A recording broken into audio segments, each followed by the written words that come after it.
आज का most important question है। ठीक, ये कौन से चैप्टर का है? थर्ड चैप्टर का है, जिसको बोलते हैं दो चरों वाले रैखिक समीकरण। देखो बेटा, ये आपको एक इक्वेशन दी गई है, दूसरी इक्वेशन आपके सामने ये। तो बेटा पहली इक्वेशन क्या है आप बताइए? 2x + 3y है कि नहीं, इज इक्वल टू 7। समझे? ये 7 को आप इधर बुलाओगे तो बेटा किसकी हो जाएगी? माइनस का हो जाएगा कि नहीं हो जाएगा? तो 2x + 3y - 7 is equal to 0।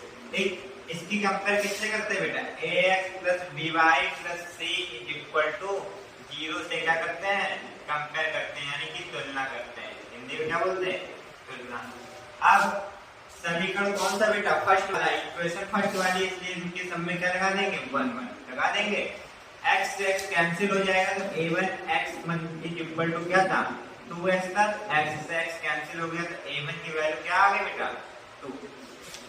इधर b1y है, b1y इज इक्वल टू क्या है? 3y। तो b1y is equal to 3y बेटा, y से y कैंसिल हो गया तो b1 की वैल्यू क्या आ गई? 3। और इधर बेटा c1 की वैल्यू क्या आ गई? -7। ठीक है, ये किसकी? b1 की वैल्यू आ गई, ये c1 की वैल्यू आ गई। ठीक, फिर इसके बाद आपसे बोलता है क्या? सेकंड वाली इक्वेशन आपको दी गई है a - b * x + a + b * y बराबर 3a + b - 2। ठीक है, ये इक्वेशन दी गई है। आपसे बोलते हैं बेटा इसको क्या? उधर ओनली 0 बना होना चाहिए, तो इसको यहाँ लेके आओगे तो ये प्लस वाला किसका हो जाएगा? माइनस का। तो ये पूरा फंक्शन होगा बेटा, ये पूरा फंक्शन किसका होगा? माइनस का। 3a + b - 2 is equal to क्या बन जाएगा? 0। ठीक है, यहाँ देखो आपसे कहें इसकी क्या कराओ? कंपेयर। तो बेटा कंपेयर किससे कराओगे? ax + by और प्लस c बराबर 0 से क्या करने पर? कंपेयर करने पर, यानी कि तुलना करने पर। देखो बेटा, ये वाली इक्वेशन फर्स्ट थी। जब इक्वेशन फर्स्ट थी तो यहाँ पर 1 1 आया, और इक्वेशन सेकंड है तो यहाँ क्या आएगा? 2 2। क्या आएगा? 2 2। यहाँ देखो आपसे कंपेयर कराएं तो a2x is equal to a - b * x। इसका कंपेयर इससे, इसका कंपेयर इससे, और इसका कंपेयर इससे। तो बेटा यहाँ x से x कैंसिल हो गया, कैंसिल हो गया तो a2 इज इक्वल टू क्या निकल के आ गया? a - b। समझे? इधर देखो बेटा b2y था, क्या था? b2y इज इक्वल टू यहाँ क्या था? a + b * y। y से y कैंसिल हो गया तो b2 की वैल्यू क्या निकल के आ गया बेटा? a + b। ठीक, और c2 की वैल्यू क्या बेटा? c2 is equal to minus का 3a + b - 2। ये क्या बेटा? c2 की वैल्यू। फिर आपसे क्या बोला गया? आपसे बोला गया है these equations are, ठीक है, इक्वल। मतलब ये जो दोनों समीकरण दी गई हैं इनके क्या? अनंत हल। अनंत हल या अनेक हल। इसका मतलब है आपको कौन सी रेखा है ये पता? संपाती रेखा है। और संपाती रेखाओं में क्या होता है? अनंत हल होता है। सिंस कौन से हल है बेटा? अनंत या अनेक हल है। और अनेक हल के लिए बेटा कौन सा? इसलिए ये कौन सी रेखाएं होंगी? संपाती होंगी। पहली बार समझ में आया कि नहीं? फिर इसके बाद संपाती रेखाएं होंगी। ठीक, इसका फार्मूला आपको बताया जा चुका है। क्या बताया गया है? a1/a2 बराबर b1/b2 और बराबर c1/c2। समझे कि नहीं समझे? पहले बताओ। a1/a2 is equal to b1/b2 is equal to c1/c2। अब बेटा देखो a1/a2, a1 कितना है? 2 है कि नहीं?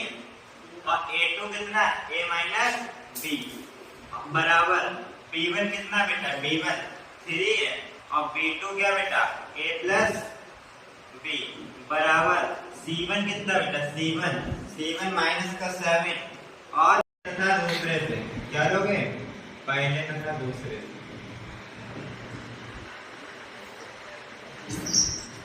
यहाँ पहला वाला क्या? देखो पहला वाला बेटा 2/a - b और दूसरा वाला क्या? 3/a + b। बेटा इसमें कराते हैं क्रॉस मल्टीप्लाई, यानी क्या चीज हो रहा है? 2 का बेटा a + b से हो जाएगा, और इधर बेटा 3 का a - b से। देखो 2 का a से क्या होगा? 2a प्लस 2 का b से 2b, 3 का a से 3a, 3 का b से 3b। इधर ए वाला है तो ए वाला एक तरफ कर लेंगे तो 2a 3a इधर बोला बेटा माइनस का हो जाएगा और 2b उधर जाएगा तो माइनस का हो जाएगा। 3a में से 2a चला गया बेटा माइनस का a और 3b माइनस 2b कितना हो जाएगा माइनस का 5b। समझे नहीं? और यहाँ माइनस से माइनस कैंसिल तो a इक्वल टू क्या आ गया बेटा 5b। ठीक है, फिर आप किससे लेंगे दूसरे और तीसरे से। किससे लेंगे दूसरे और तीसरे से। तो दूसरा और तीसरा क्या है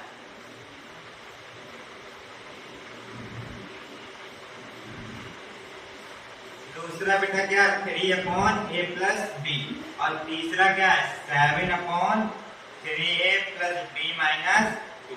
समझे? इसमें आपको क्या कराना होगा कैंची फिर से क्रॉस मल्टीप्लाई। तो बेटा 3 का 3a प्लस b माइनस 2 से हो जाएगा और 7 का किससे हो जाएगा a प्लस b। समझे? 3 3 क्या होता है 9 तो 3 3 9a हो गया प्लस 3 का b से 3b हो गया और 3 2 क्या 6 माइनस का 6 हो गया। 7 का a से बेटा 7a हो गया प्लस 7b हो गया। समझे कि नहीं इतना? ठीक बेटा a वाला एक तरफ लेके आओ तो 7a इधर आ जाएगा तो 9a माइनस का क्या हो गया 7 प्लस का 3b था 7 भी इधर मिला लिया माइनस का 7b माइनस 6 उधर जाके कितना हो जाएगा प्लस का 6। समझे कि नहीं समझे? बेटा यहाँ देखो 9a में से 7a चला गया तो कितना आएगा 2a। 7 में से 3 जाएगा 4 आएगा क्या आएगा 4b। वो भी किसका आएगा माइनस का क्योंकि माइनस वाला क्या है ग्रेटर और ये क्या आ गया 6। बेटा ये हो गई सेकंड इक्वेशन। हो गई कि नहीं हो गई?